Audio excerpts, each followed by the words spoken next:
Praise the Lord.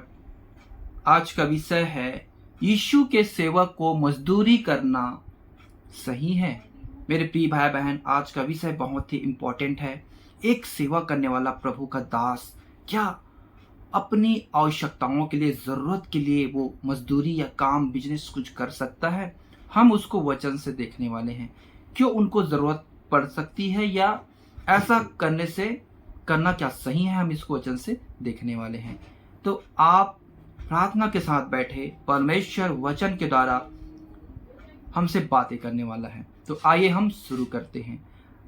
छोटी सी प्रार्थना, फिर हम आगे बढ़ते हैं। पवित्र पवित्र पवित्र सामर्थी दयालु प्रेमी अनुग्रहकारी पिता परमेश्वर, तेरा धन्यवाद करते प्रभु, इन विषय को सिखाने के लिए सहायता और मदद कर। पवित्र आत्मा, आप ही हमारे टीचर, आप ही हमारे सिखाने वाले हैं। वचन की भेद को, वचन की गहराई को आत्मा में सीखने के लिए ज्ञान और प्रकाश की आत्मा से परिपूर्ण कर। हर एक भाई बहन जो देख रहे हैं, सुन रहे हैं, उन्हें भी समझने के लिए बुद्धि और ज्ञान दे। दुआ यीशु मसीह के पवित्र नाम से मांगते हैं, आमीन। विषय है यीशु के सेवक को मजदूरी करना सही है। तो आइए प्रियो, हम वचन की ओर आगे बढ़ते हैं। आप मेरे साथ निकालिए पहला कुरिन्थियों 9 अध्याय, उसके 13, 14 और 12 वचन। यहाँ पे हम देखते हैं, क्या तुम नहीं जानते कि जो मंदिर में सेवा करते हैं वे मंदिर में से खाते हैं, और जो वेदी की सेवा करते हैं वे वेदी के साथ भागी होते हैं। इसी रीति से प्रभु ने भी ठहराया कि जो लोग सुसमाचार सुनाते हैं उनकी जीविका सुसमाचार से हो। यहाँ पे लिखा है, ये बातें सत्य है मेरे प्रियो। जब प्रभु ने आपको बुलाया है सेवा के लिए, तो प्रभु की जिम्मेवारी है आपकी पालन पोषण सब कुछ करे। हालेलुया। ये बातें सत्य, क्योंकि वचन में लिखा है, दावने वाले बैल का मुंह नहीं बांधना, क्योंकि वो उसका अधिकारी है। मतलब वो उसका अधिकार है, वो खा सकता है। मतलब मेरे प्रियो, जब हम सेवा करते हैं तो जो भी हमको मिलती है भेंट, जो भी मिलता है उससे हमारी जीविका होती है, परमेश्वर का ठहराया हुआ है। लेकिन बात कहाँ आती है मेरे प्रियो, हम भी मनुष्य हैं, आप भी मनुष्य हैं, ठीक है। हमको उसी से ही हमारा हर एक जरूरत पूरा नहीं हो सकता। एक वचन से मैं 12 में भी लिखा हुआ है, उसको मैं पढ़ देता हूँ। यहाँ पे लिखा है, जब दूसरों का तुम पर यह अधिकार है तो क्या हमारा इससे अधिक ना होगा?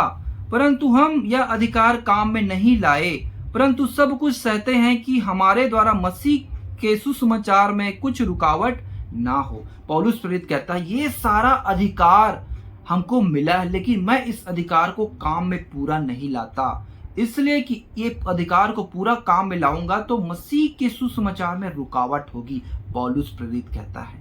हालेलुया। मतलब मेरे प्रियो, हम मनुष्य हैं, हमें बहुत सारी जरूरत है। आइए हम अपनी जरूरत के बारे में और देखते हैं। तीतुस की पत्री 3 अध्याय, उसके 14 वचन। यहाँ पे लिखा है, पौलुस प्रेरित कहता है, जब मैं तेरे पास अर्तिमास या तुखिकुस को भेजूं तो मेरे पास निकुपुलिस आने का प्रयत्न करना, क्योंकि मैंने वहीं जाला काटने का निश्चय किया है। जेनास व्यवस्थापक और अपुल्लोस को यत्न करके आगे पहुंचा दे, और देख कि उन्हें किसी भली वस्तु की घटी ना होने पाए। 14, हमारे लोग भी आवश्यकताओं को पूरा करने के लिए अच्छे कामों में लगे रहना सीखे, ताकि निष्फल ना रहे।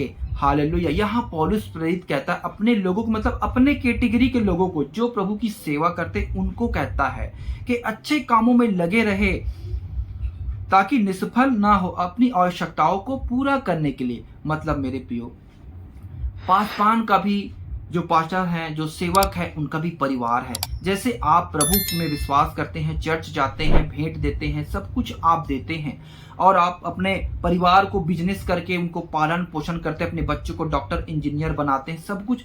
वैसे ही आपको कितनी पैसे की जरूरत है, कितना कुछ का जरूरत है, अपने बच्चे का शादी ब्याह हर चीज आप करेंगे। हालेलुया। वैसे ही सेम प्रभु का दास भी इंसान है, वो भी उनका परिवार है, उनकी भी वाइफ है, उनके बच्चे हैं, उनकी भी पढ़ाई लिखाई है, उनका भी फ्यूचर है। तो वो क्या मजदूरी कर सकता है? मेरे प्रियो, वो मजदूरी कर सकता है, क्योंकि अगर वो मजदूरी नहीं करेगा तो वो सारा प्रेशर चर्च के ऊपर जाएगा, क्योंकि उनको भी पैसे चाहिए, उनको जरूरत चाहिए, और उनका हमने शुरू में पढ़ा जीविका होगा। परमेश्वर का आप सुसमाचार सुनाते हैं तो उससे आपकी जीविका होगा। आपको हर एक जरूरत उससे पूरा नहीं हो सकता। देखना बहुत से पासवान क्या करते हैं, जब उनको पैसे की जरूरत होती है तो वो कलीसिया को प्रेशराइज करते हैं। वो कहते हैं कि तुम दो, समय पर दो, ऐसे करके बहुत सारी बातें आती है, जिससे क्या होता है, कलीसिया पर भार होता है। हालेलुया। लेकिन मेरे प्रियो, उसको पौलुस प्रेरित कहता है, हम ऐसा नहीं जिससे कलीसिया को भार हो, हमें ऐसा नहीं करना है। हमें काम काज करना, अपनी आवश्यकताओं को पूरा करने के लिए। तो क्यों प्रभु के दास को काम और बिजनेस कर सकते हैं अपनी और जरूरत को, आवश्यकताओं को पूरा करने के लिए। ऐसा प्रभु के दास लोग भी करते थे। प्रभु यीशु मसीह भी काम करते थे। हम उसको वचन से आगे देखते हैं, क्योंकि मेरे प्रियो, हमें कलीसिया में भार नहीं होने देना है, क्योंकि प्रभु का वचन को हमें अब गहराई से बढ़ते जाना। लेकिन इससे क्या होता है, बहुत लोग इससे फायदा उठाते हैं। बहुत से लोग क्या सोचते हैं, हम याजक बन गए हैं, अब हमारी मर्जी, हम प्रभु के दास हैं, हम जो बोलेंगे हमारी हर एक जरूरत पूरी होगी। एक बात मैं कहना चाहता हूं मेरे प्रिय भाई बहन, हम लोगों को सिखाते और पढ़ाते हैं, एक विश्वासी को, कि तुम्हें जो चीज की जरूरत है तो प्रभु से मांगो, प्रार्थना करके प्रभु देगा। और जब हमें जरूरत होता है तो हम कलीसिया को प्रेशर देते हैं कि तुम दोगे, तुम ही दोगे तभी तो प्रभु का काम आगे बढ़ेगा, तुम ही दोगे तभी तो चर्च का किराया देना पड़ेगा, और तुम ही दोगे तब तो सब कुछ आगे बढ़ेगा, यहाँ वहां जाना पड़ेगा। मेरे प्रियो, आप जब परमेश्वर पर विश्वास करके हमें विश्वास दिला रहे हैं कि तुम प्रार्थना करो तुम्हें सब कुछ मिल जाएगा, तो आपको भी काम, ये काम किसका है, परमेश्वर का है। तो ये काम परमेश्वर के, तो परमेश्वर से आप भी प्रार्थना करो। आप क्यों चर्च को प्रेशराइज करते हो? हालेलुया। आगे प्रीतों के काम 20 अध्याय उसके 35 वचन में, यहां पे पौलुस प्रेरित कहता है उसके 35 वचन में, मैंने तुम्हें सब कुछ करके दिखाया कि इस रीति से परिश्रम करते हुए निर्बलों को संभालना और प्रभु यीशु के वचन स्मरण रखना अवश्य है, जो उसने आप ही कहा है, लेने से देना धन्य है। मतलब देखो, प्रभु का दास क्या कहता है, लेने से देना धन्य है। यीशु मसीह से सीखा है, ये पौलुस प्रेरित कहता है, प्रेरित लोग कहते हैं। हालेलुया। मतलब मेरे प्रियो, हमें सेवा के लिए बिल्कुल आगे रहना है, भले ही हमारे पास कुछ हो ना हो, लेकिन हमें जब जरूरत होती है तो हमें प्रेशराइज कलीसिया को नहीं करना है। हमें खुद कुछ अपनी आवश्यकताओं को पूरा करने के लिए अपने हाथों से परिश्रम करना है, काम धंधे करने हैं, ताकि हमारी आवश्यकताएं पूरी हो, ताकि प्रभु के सुसमाचार में कोई रुकावट ना हो, ना कोई दोष लगाने पाए। हालेलुया। आजकल लोग क्या है, मूसा की राजगद्दी पर बैठे हुए हैं, और वो क्या चाहते हैं कि बस हम ऑर्डर फरमाएं और सब कुछ आए। प्रभु ऐसे लोगों से बहुत ही नफरत करता है। वो कहता है, उसने अपने चेलों को भी कहा। आइए हम उसको देखते हैं। मत्ती रचित सुसमाचार 23 अध्याय उसके 1 से 4, यहाँ पे लिखा है, यीशु ने भीड़ से और अपने चेलों से कहा, शास्त्री और फरीसी मूसा की गद्दी पर बैठे हैं, इसलिए वे तुमसे जो कुछ कहें वह करना और मानना, परंतु उनके से काम मत करना, क्योंकि वे कहते तो हैं पर करते नहीं। वे एक ऐसे भारी बोझ को जिनको उठाना कठिन है बांधकर उन्हें मनुष्यों के कंधों पर रखते हैं, परंतु स्वयं उसे अपनी उंगली से भी सरकाना नहीं चाहते। हालेलुया। मेरे प्रियो, प्रभु यीशु मसीह उनके कार्यों को देखा, उनकी सेवा को देखा, सब कुछ को देखा, उसके बाद अपने चेलों को कहता है, जैसा वो कहेंगे वैसा करना, लेकिन उनके जैसे काम नहीं करना। वो अपने आप को रब्बी कहलाना, अपने आप को गुरु कहलाना और अपने आप को नमस्कार करवाना, ये सब उनको अच्छा लगता था। मतलब बिल्कुल एक राजा की तरह जिंदगी जीना उनको पसंद था। हालेलुया। और जब वो लोगों को एक बोझ देकर रखे हुए थे कि तुमको दशवंश देना ही है, तुमको ये भेंट लाना ही है, तुम्हारे पास रहे ना रहे। इसलिए प्रभु इन बातों को देख कर कहा, मेरे प्रियो, कि ऐसा तुम बिल्कुल नहीं करना। हालेलुया। इसीलिए प्रभु यीशु मसीह अपने चेलों को कहा, और प्रभु यीशु मसीह इसीलिए मेरे प्रियो काम वो भी करते थे। आइए हम उसको देखते हैं। मरकुस रचित सुसमाचार 6 अध्याय उसके 2 और 3, यहाँ पे लिखा है, सप्त के दिन वह आराधनालय में उपदेश करने लगा और बहुत से लोग सुनकर चकित हुए और कहने लगे, इसको ये बातें कहाँ से आ गई? यह कौन सा ज्ञान है जो उसको दिया गया है? कैसे सामर्थ्य के काम उसके हाथों से प्रकट होते हैं? क्या यह वही बढ़ई नहीं जो मरियम का पुत्र और याकूब, योसेस, यहूदा और शमौन का भाई है? क्या उसकी बहनें हमारे यहाँ बीच में नहीं रहती? इसलिए उन्होंने उसके विषय में ठोकर खाई। हालेलुया। यीशु मसीह को वहां के लोग किस वजह से जानते थे? ये एक बढ़ई का पुत्र है। बढ़ई मतलब मेरे प्रियो जो लकड़ी का काम करता है। हालेलुया। तरखान का काम करता है। इसके भाई भी सब क्या काम करते थे? वही काम करते थे जो उसका पापा यूसुफ करते थे। और ये सब इनको मालूम था ये मरियम का पुत्र है, ये एक बढ़ई का पुत्र है। और यीशु मसीह भी अपने उस काम को करते थे। हालेलुया। जब हमारा प्रभु काम किया है मेरे प्रियो और सेवा को किया है तो हम क्यों नहीं कर सकते? हालेलुया। हाँ, बहुत लोग समझते हैं, बहुत लोग ये सोचते हैं, जब हमने प्रभु यीशु ने कहा है कि जो मेरे पीछे आना चाहता है वो अपने सब कुछ को त्याग न दे तो वो मेरा चेला नहीं हो सकता। मेरे प्रियो, वो हमें क्या चीज को त्यागने के लिए बोला है उसकी गहराई को आप समझे। हालेलुया। और ये भी वचन में लिखा है कि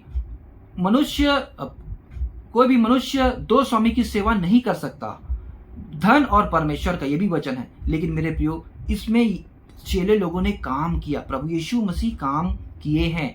आइए उसके चेले लोग कैसे काम किए उसको भी हम देखते हैं। प्रेरितों के काम 18 अध्याय 1 से 3 आप मेरे साथ निकालिए। यहां पे लिखा है, इसके बाद पौलुस एथेंस को छोड़कर कुरिन्थुस में आया। वहां उसे अक्विला नामक एक यहूदी मिला जिसका जन्म पुंतुस में हुआ था। वह अपनी पत्नी प्रिस्किल्ला के साथ इटली में हाल ही में आया था, क्योंकि क्लौदियुस ने सब यहूदियों को रोम से निकल जाने की आज्ञा दी थी, इसीलिए वह उनके यहाँ गया। उसका और उनका एक ही उगम था, इसलिए वह उसके साथ रहा और वे काम करने लगे और उनका उगम तंबू बनाने का था। हालेलुया। मेरे प्रिय भाई बहन, पौलुस प्रेरित काम करता था। कौन सा काम? तंबू बनाने का, मतलब घर बनाने का। उस समय लोग तंबू में रहा करते थे। हालेलुया। तो वो काम करते थे। और यहाँ 4 में लिखा है, वह हर एक सप्ताह के दिन आराधनालय में वाद विवाद करके यहूदियों और यूनानियों को भी समझाता था। मतलब वो काम करता था और जब उनको समय आता था सप्ताह के दिन, मतलब रविवार के दिन सप्ताह में, तो वो चर्च में जाकर प्रभु की सेवा करता था, उसकी वचन को लोगों को सत्य सत्य बताता था। बाकी समय में वो काम धंधा करता था ताकि कलीसिया पर बोझ ना हो, किसी को दबाव ना देना, किसी से उसको मांगना पड़े। हालेलुया। तो इसी रीति से मेरे प्रियो, पौलुस प्रेरित कैसे काम बिजनेस कर वो एक नमूना दिखाया अपने लोगों को। हालेलुया। एक वचन और उपयोग फिर हम प्रार्थना करेंगे। पहला थिस्सलुनीयों 2:9 यहां पे लिखा है, क्योंकि हे भाइयों, तुम हमारे परिश्रम और कष्ट को स्मरण रखते हो। हमने इसलिए रात दिन काम धंधा करते हुए तुम में परमेश्वर का सुसमाचार प्रचार किया कि तुम में से किसी पर भार ना हो। हालेलुया। पौलुस प्रेरित कहता है, मेरे प्रियो, हमने काम धंधा करके, परिश्रम करके, इन्हीं हाथों से सुसमाचार को सुनाया है, ताकि यहाँ पे क्या लिखा है, किसी पर भार ना हो। ये सच्चा सेवक का एक नमूना है मेरे प्रियो, एक सच्चा सेवक। इसलिए प्रभु यीशु मसीह कहता है, कोई भी चेला अपने गुरु से बड़ा नहीं।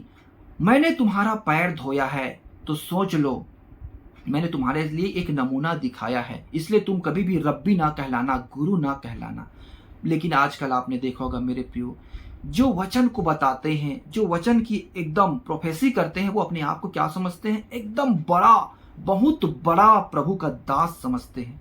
लेकिन प्रभु यीशु मसीह कहता है, जो सबसे बड़ा होना चाहता है वो सबसे छोटा बने। हालेलुया। तब वो परमेश्वर के राज में सबसे बड़ा होगा प्रभु के सामने। हालेलुया। मतलब मेरे प्रियो, कुल मिलाकर एक प्रभु के दास को अपनी इच्छाओं को आपको पूरा करना है, अपनी सारी चीजों को, तो आप काम बिजनेस कर सकते हैं। आप कलीसिया को भार नहीं दे सकते। आमीन।